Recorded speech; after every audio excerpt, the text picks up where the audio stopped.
नमस्कार दोस्तों, स्वागत है आपका वीकली डेव न्यूज के पहले एपिसोड में। मैं हूं आपका होस्ट एस रवि कुमार। जी हां, मैं वापस आ गया हूं। 1 महीने के अंतराल यानी कि ब्रेक के बाद मैं वापस आ गया हूं नए वीडियोस लेकर के, नई सीरीज लेकर के। वीकली डेव न्यूज मेरी नई सीरीज है जहां पर कि हर हफ्ते शनिवार को शाम 5 बजे ये वीडियो रिलीज होगी, जिसमें मैं आपको पिछले हफ्ते भर के डेवलपर रिलेटेड न्यूज़ के बारे में बताऊंगा।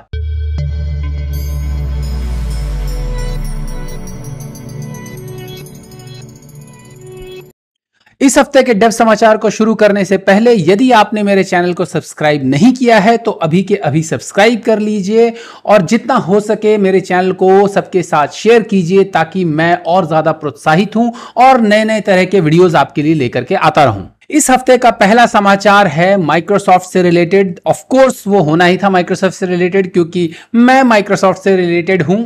किस तरीके से? मैं माइक्रोसॉफ्ट में काम नहीं करता, लेकिन मैं माइक्रोसॉफ्ट टेक्नोलॉजीज पे काम करता हूं। पहला समाचार जो है वो माइक्रोसॉफ्ट से रिलेटेड है। माइक्रोसॉफ्ट ने अभी 24 से लेकर के 26 तारीख तक अपना MS बिल्ड इवेंट जो है वो ऑर्गेनाइज किया था। इस बार भी वो ऑनलाइन हुआ। अदरवाइज 2 साल पहले जो है, पैंडेमिक से पहले वो ऑफलाइन हुआ करता था, लेकिन इस बार जो है ये इवेंट ऑनलाइन हुआ, पिछले साल की तरह ही। और इस इवेंट में काफी सारे नए नए अनाउंसमेंट्स किए माइक्रोसॉफ्ट ने, तो उसके बारे में मैं बताता हूं आपको एक एक करके। और चूंकि ये डेव न्यूज या डेवलपर समाचार है, तो ज्यादातर जो समाचार होंगे वो डेवलपर्स रिलेटेड होंगे और डेवलपर टेक्नोलॉजीज रिलेटेड होंगे। और इसीलिए MS बिल्ड से रिलेटेड समाचारों को भी मैंने डेवलपर के पॉइंट ऑफ व्यू से ही ऑर्गेनाइज किया हुआ है, उनके प्रेफरेंसेस के पॉइंट ऑफ व्यू से ही ऑर्गेनाइज किया हुआ है।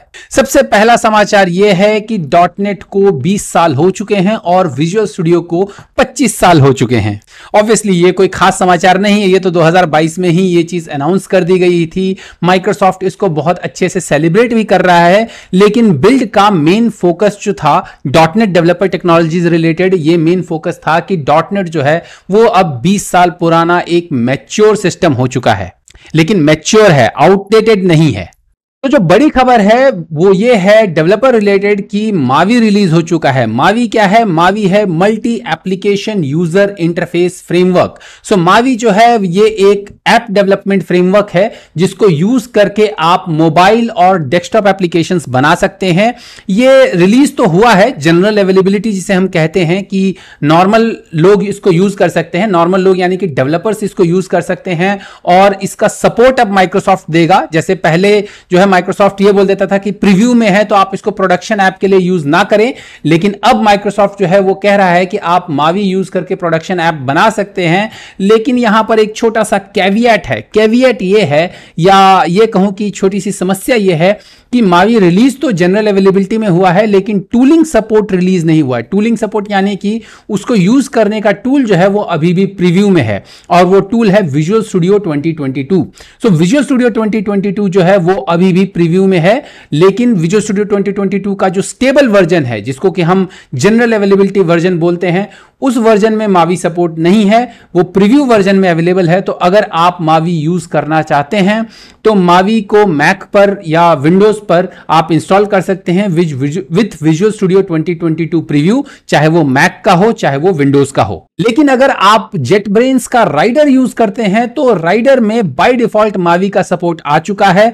आप चूंकि मावी स्टेबल वर्जन अब आ चुका है तो आप मावी यूज करके क्रॉस प्लेटफॉर्म डेस्कटॉप और वेब एप्लीकेशंस बना सकते हैं। मावी के साथ ही मावी ब्लेजर भी रिलीज हुआ है। मावी ब्लेजर जो है वो एक हाइब्रिड प्लेटफॉर्म या हाइब्रिड फ्रेमवर्क कहेंगे, जिसमें कि आप मावी के शेल को यूज कर करके ब्लेजर एप्लीकेशन को डिप्लॉय कर सकते हैं। यानी कि आप ब्लेजर में बनाया हुआ एप्लीकेशन जो है वो as a desktop application deploy कर सकते हैं मावी यूज करके। ऑफ कोर्स मैं इसके ऊपर डिटेल वीडियो सीरीज बनाऊंगा और जल्द ही आपके लिए लेकर के आऊंगा। ब्लेजर का ये सपोर्ट ना सिर्फ मावी में अवेलेबल है, ये आप WPF और UWP में भी कर सकते हैं कि WPF और UWP में भी आप मावी ब्लेजर या ब्लेजर हाइब्रिड यूज करके डेस्कटॉप एप्लीकेशंस बना सकते हैं। लेकिन मेरा सजेशन तो यही रहेगा कि आप मावी ब्लेजर यूज करके एप्लीकेशन बनाएं, क्योंकि मावी ब्लेजर से यूज करके बनाया गया जो एप्लीकेशन है आपका, वो डेस्कटॉप के अलावा मोबाइल्स पर भी चलेगा। अगली जो बिल्ड रिलेटेड बड़ी न्यूज है वो है कि माइक्रोसॉफ्ट ने एक नया प्रोजेक्ट स्टार्ट किया है, या उसे कहेंगे कि नया एक इनिशिएटिव स्टार्ट किया है, जिसको कि वो कॉल कर रहे हैं project Volterra. So project Volterra basically क्या है, वो एक आर्म डेवलपर किट है। आर्म यानी ARM। सो ARM जो है आपका एक प्रोसेसर आर्किटेक्चर है, जिसके ऊपर कि आपके एप्पल सिलिकॉन जो मैकबुक्स हैं वो आर्म बेस्ड हैं। आपका आईफोन में जो प्रोसेसर यूज होता है वो भी आर्म बेस्ड है। इनफैक्ट जितने भी मोबाइल यूज होते हैं सारे आर्म बेस्ड प्रोसेसर ही यूज करते हैं। सो स्नैपड्रैगन के जितने भी प्रोसेसर हैं ये सारे आर्म बेस्ड प्रोसेसर हैं। सो माइक्रोसॉफ्ट ने भी आर्म बेस्ड विंडोज का डेवलपर किट यूज किया है। अभी वो जनरल पीपल के लिए अवेलेबल नहीं है। सो आपको आर्म बेस्ड विंडोज जो है आपके लैपटॉप्स रेडी होकर के अभी नहीं आएंगे, लेकिन माइक्रोसॉफ्ट उस तरफ एक कदम अपना बढ़ाया है। उन्होंने डेवलपर किट लॉन्च किया है। जैसे एप्पल ने भी जब अपना एप्पल सिलिकॉन लॉन्च किया था तो उससे पहले उन्होंने जो है अपना एक डेवलपर किट लॉन्च किया था, जो कि मैक मिनी के तौर पर उन्होंने लोगों को दिया था और बोला था कि इसके ऊपर आप एप्लीकेशन बनाइए या अपने एप्लीकेशंस को मूव कीजिए। सो माइक्रोसॉफ्ट ने भी इस तहत अपना पहला कदम उठाया है और अपना डेवलपर किट लॉन्च किया है। अब ये डेवलपर किट कितना कामयाब होता है ये तो टाइम ही बताएगा। आई डोंट नो इंडिया में अवेलेबल है भी कि नहीं है, लेकिन इस डेवलपर किट को यूज करके आप आर्म बेस्ड विंडोज एप्लीकेशन बना सकते हैं। अभी आर्म बेस्ड विंडोज जो है वो इतना ज्यादा पॉपुलर या इतना ज्यादा सक्सेसफुल नहीं है। सच बताऊं तो मैंने भी M1 मैक जो नया खरीदा है वो 16 GB रैम के साथ ही लिया है। उसका रीजन यही था क्योंकि मुझे कोई वर्चुअल मशीन चलानी नहीं थी। अगर मुझे वर्चुअल मशीन चलानी होती तो मैं ज्यादा रैम के साथ लेता, क्योंकि M1 मैक के ऊपर आपका रेगुलर जो VMware का जो इंटेल बेस्ड वाला जो रेगुलर विंडोज है वो चलता नहीं है। उसके लिए आपको आर्म बेस्ड विंडोज ही इंस्टॉल करना पड़ेगा, और आर्म बेस्ड विंडोज जो है वो आपके उसमें प्रॉपर सॉफ्टवेयर सपोर्ट अभी नहीं है। अभी उन्होंने विजुअल स्टूडियो भी आर्म बेस्ड लॉन्च तो किया है, लेकिन कितना सक्सेसफुल है ये तो समय ही बताएगा। प्रोजेक्ट वोल्टेरा के साथ ही माइक्रोसॉफ्ट ने एक और प्रोजेक्ट लॉन्च किया है, उसको कहते हैं वो प्रोजेक्ट एंट्रा। आई होप कि मैं इसको सही प्रोनाउंस कर रहा हूं। इसका नाम है एंट्रा, ENTRA।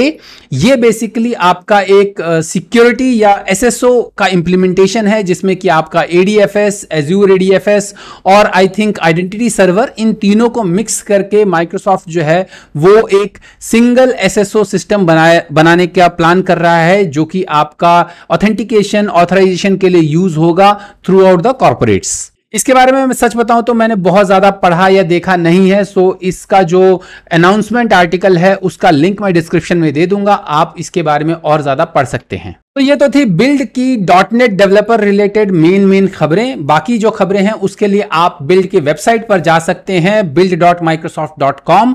वहां पर जाकर के आप बिल्ड के पुराने सेशंस देख सकते हैं, और भी अगर आपको किसी और टॉपिक से रिलेटेड चीजें देखनी हो या वीडियोस देखने हो तो वो आपको बिल्ड के वीडियोस में आप जाकर के देख सकते हैं। बिकॉज माइक्रोसॉफ्ट ने बिल्ड में बहुत सारे अनाउंसमेंट्स किए, बहुत सारी चीजों से रिलेटेड जो आपके डेमोज वगैरह दिखाए, चाहे वो एज्यूर क्लाउड हो, चाहे वो एज्यूर AI हो, चाहे वो आपको पावर एप्स हो। सो आप डिफरेंट चीजों से रिलेटेड जो वीडियोस हैं या जो अनाउंसमेंट है वो बिल्ड की वेबसाइट पर जाकर के देख सकते हैं। मैंने सिर्फ वो खबरें बताई या वो समाचार आपको बताए या वो अनाउंसमेंट आपको बताए जो कि डेवलपर से रिलेटेड थे।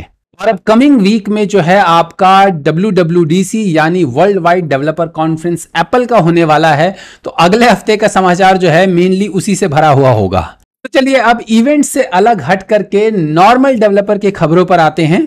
सबसे पहली खबर जो है वो MySQL की है। MySQL रिलेटेड या जो लोग MySQL यूज करते हैं उनके लिए है, अच्छी खबर नहीं है of course. According to cyber security research group the Shadowserver Foundation, the Shadowserver Foundation के हिसाब से वर्ल्ड में 3.6 मिलियन MySQL के सर्वर्स जो हैं वो कंप्लीटली एक्सपोज्ड हैं। अब उनका एक्सपोजर लेवल क्या है वो जो है वो द शैडो सर्वर फाउंडेशन ने अपने रिपोर्ट में दिया है कि डिफरेंट MySQL का एक्सपोजर लेवल क्या है, लेकिन आप ये सोचिए कि 3.6 मिलियन MySQL सर्वर जो है वो कंप्लीटली एक्सपोज्ड हैं। वो अपने डिफॉल्ट पोर्ट यानी 3306 पोर्ट पर लोग उसको किसी भी MySQL सर्वर को कनेक्ट कर सकते हैं।